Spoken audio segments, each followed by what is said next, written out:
में सवायो थी हुजूर जड़ी हस्तिया तो में वाह जो रंग रचायो थई। ओ हुजूर जड़ी हस्तिया तो में वाह जो रंग रचायो थई। वाह मदीना बख्तन में सवायो थी हुजूर जड़ी हस्तिया तो में वाह जो रंग रचायो थई। ओ हुजूर जड़ी हस्तिया तो में वाह जो रंग रचायो थई। ओ मिठड़ो नबी मन ठार मिलो थई दुनिया जो सिंगार मिलो थई। भूरन भांगे आयो आजे को भलारो फर्श खां वठी अर्श ताईं आ निर्मल जो नारो चढ़ी पिश्ती बोरा कते सैयद सुहारो।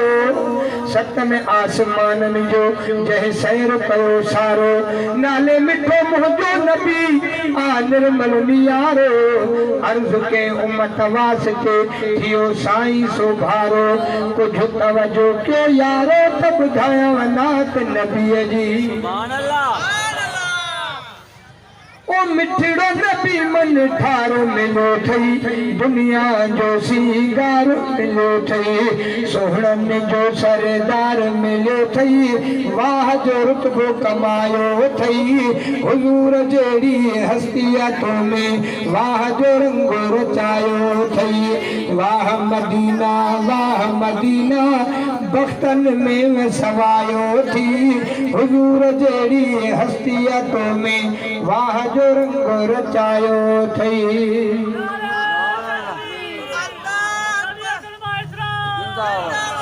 ओ जाते रहे तो अरबी प्यारो जन्नत जो सो टुकड़ो सारो।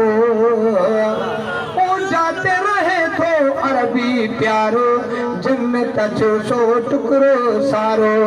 कादेर तो ते कुर्ब करे ही मिठड़ो मुंह मिलायो थई हुजूर जड़ी हस्तिया तो में वाह जो रंग रचायो थई। वाह मदीना भागन में सवायो थी हुजूर जड़ी हस्तिया तो में वाह जो रंग रचायो थई। ओ पहिरियो यसरफ पोइ थे मदीनो ॾिसी ठठार ने मोमिन सीनो। आशिक आऊं नबीअ जो असुल खां आहियां आशिक आऊं नबीअ जो असुल खां आहियां। सारो जहान सुहिणे जे आमट न की भाया अतर गुलाब चंबेली तुणे लिंगनी खे लाया। करे प्यार प्रिय सां खणी भाकुर जे पाया अञा हक़दार हबीब जे ऐं मिलण जो नाया।